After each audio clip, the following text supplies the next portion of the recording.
Bonjour tout le monde, je me présente, Mathieu Gallois, hypnothérapeute. Le but de cette vidéo est de vous présenter très brièvement ce qu'est l'hypnose pour que vous puissiez prendre conscience de l'efficacité de cet outil et gagner en rapidité pour que vous obteniez beaucoup plus vite votre objectif. Il est important de noter aussi que l'hypnose, c'est toujours de l'auto-hypnose, toujours vous qui allez travailler sur et avec votre inconscient. En hypnothérapie, certes, vous êtes assisté par un thérapeute, mais c'est toujours de l'auto-hypnose, assisté par un thérapeute. D'où l'utilité de savoir un peu de ce dont on parle. Alors, quelques définitions pour commencer. Qu'est-ce que c'est que l'hypnose? L'hypnose, c'est deux choses. C'est l'ensemble des états modifiés de conscience qu'on peut avoir au cours de la journée, dès qu'on agit par automatisme. Par exemple, un trajet de voiture, où je prends la voiture et puis je ne me souviens pas du paysage et de la route que j'ai pu passer. Ou alors lorsque je lis un bon livre ou un bon film et que je suis totalement absorbé dans ma lecture ou dans le film et que je ne vois pas le temps passer. Ou encore lorsque je suis en train de discuter avec quelqu'un et puis que je prête plus attention à ce qu'il me dit. Je suis à la fois ici et ailleurs. Je suis en état modifié de conscience. Mon esprit a commencé à se transporter vers mon inconscient. L'hypnose définit aussi l'ensemble des techniques qui permettent de reproduire ces états modifiés de conscience pour pouvoir se transporter vers son inconscient. On voit bien qu'on effectue de l'hypnose au final toute notre journée sans même s'en rendre compte. En hypnothérapie, on va reproduire ces effets et l'hypnothérapeute va servir aussi de guide pour vous permettre d'aller accéder à vos ressources inconscientes pour pouvoir obtenir votre objectif. Alors, qu'est-ce que l'inconscient? Votre inconscient, c'est votre pilote automatique. On pourrait se demander, mais qu'est-ce qu'il fait exactement? La question, ce serait plutôt, qu'est-ce qu'il ne fait pas? Il gère toutes vos fonctions biologiques. Eh bien, heureusement, je n'ai pas besoin de penser pour pouvoir respirer, digérer, que la cicatrisation se fasse tout seul, etc. Toutes mes fonctions biologiques sont gérées par mon inconscient, même quand je dors. Mon inconscient gère aussi toutes les mémoires et les apprentissages. Et c'est stocké depuis le moment de votre création par votre inconscient. Il a une mémoire absolue. Et dès que je suis face à une situation, eh ben, votre inconscient va chercher, tiens, à quoi ça fait référence. On va en discuter juste un petit peu plus loin. Quelque chose aussi important à noter, c'est que votre inconscient est totalement distinct de votre conscient. C'est-à-dire que je peux décider quelque chose consciemment et que ce n'est pas forcément exactement ce que mon inconscient a décidé. Par exemple, on le voit bien dans le cas d'une phobie, une personne qui a terriblement peur des ascenseurs, claustrophobe, on lui dit vas-y rentre dans l'ascenseur, mais il dit je veux bien, mais je peux pas, c'est plus fort que moi. Il y a quelque chose à l'intérieur de lui qui l'empêche, et ce quelque chose c'est son inconscient. On va voir ça avec les trois cerveaux de MacLean. Alors c'est pas vraiment trois cerveaux, ce serait plutôt trois régions. Ces régions, c'est la région reptilienne, le cerveau instinctif qui correspond à la survie, grande fonction biologique que tous les animaux ont. Il date d'il y a 300 millions d'années.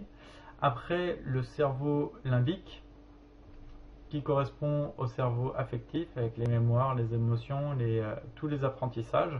Les apprentissages dont on a parlé tout à l'heure, et tout ça c'est stocké là-dedans, ça fait une belle base de données là-dedans. Et après, le cerveau néocortex, c'est le cerveau cognitif, maniement des idées, intelligence. C'est important de noter que la distinction cerveau gauche, cerveau droit se fait uniquement au niveau du néocortex. Et le néocortex, il n'y a que nous, les humains, les dauphins et quelques espèces de chimpanzés qui l'avons. Comment ça se passe dans la vie?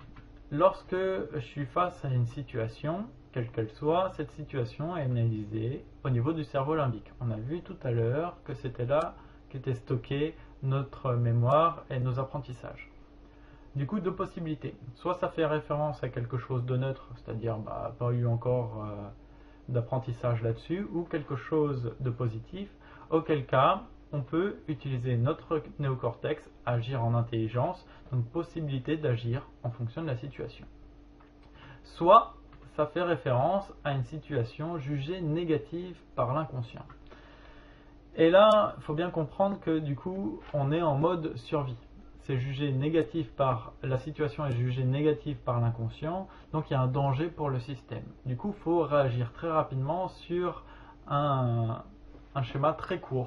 Et donc là, on passe en mode survie, en réaction reptilienne. La communication avec le néocortex est coupée. Et puis, on peut avoir de l'ordre de 3 réactions reptiliennes. Soit lutte, offensive ou défensive, une fuite ou repli, sidération.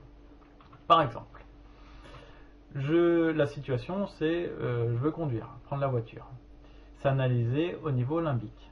Et là, mon système inconscient se souvient que j'ai eu un accident de voiture.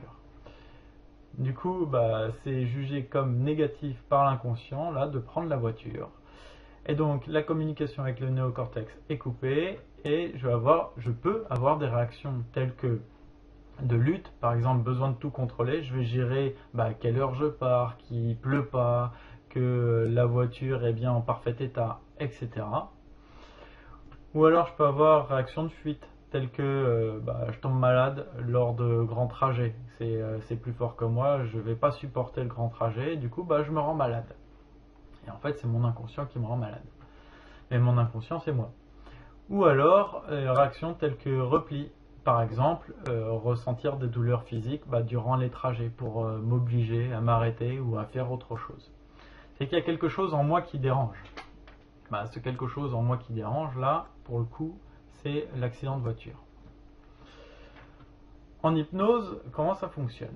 On va chercher à les nettoyer les mémoires négatives. Donc là, par exemple, l'accident de voiture, on va aller chercher à le nettoyer, à faire accepter à notre inconscient cet accident de voiture pour pouvoir agir en conscience et pouvoir utiliser notre néocortex et qu'on ne soit plus en réaction inconsciente. Donc on est responsable mais pas coupable. Et ça c'est très important de prendre ça en considération. Je suis responsable parce que c'est moi, mon inconscient, qui ai mis ces stratégies en place. Par contre, pas coupable parce que ça reste quand même des processus inconscients. Mais à partir du moment où j'accepte ma responsabilité, vu que c'est moi qui me suis mis dans ces situations qui peuvent être de plus en plus délicates, et vu que j'ai eu 100% des outils pour pouvoir me mettre dans ces situations-là, j'ai 100% des outils pour pouvoir m'en sortir. Et c'est là où c'est vraiment intéressant et important de prendre ça en considération. Alors maintenant, pour conclure, le symptôme, que ce soit une douleur, que ce soit un problème relationnel, que ce soit une grosse peur, que ce soit une maladie ou autre, ne doit être perçu plus que comme un indicateur de mal-être.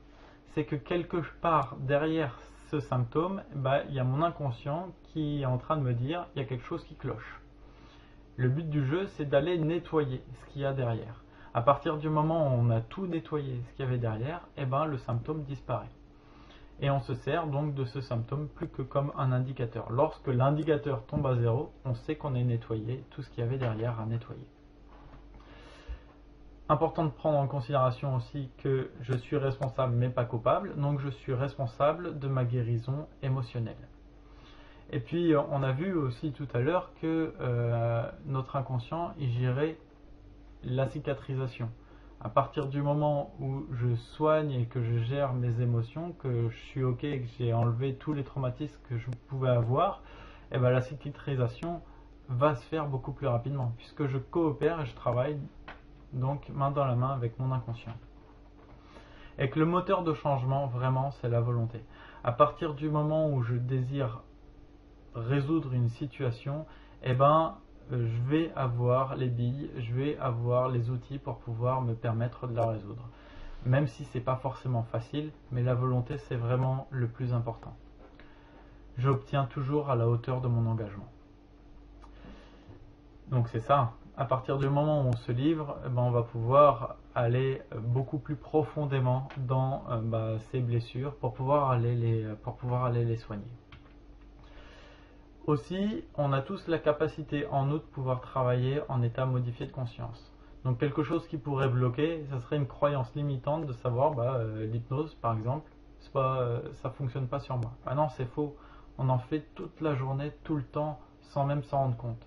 Donc on a tous la capacité de pouvoir rentrer en état modifié de conscience, de se rapprocher de notre inconscient pour pouvoir aller soigner ses blessures. Et puis persévérer. À partir du moment où on persévère, on montre à notre esprit quelle voie on a choisi. Notre inconscient, on est avec lui en permanence. Du coup, si on s'entête dans une voie que l'on a choisie, on montre à notre inconscient, c'est ça que l'on veut. Voilà, merci de m'avoir écouté et je vous dis à très bientôt.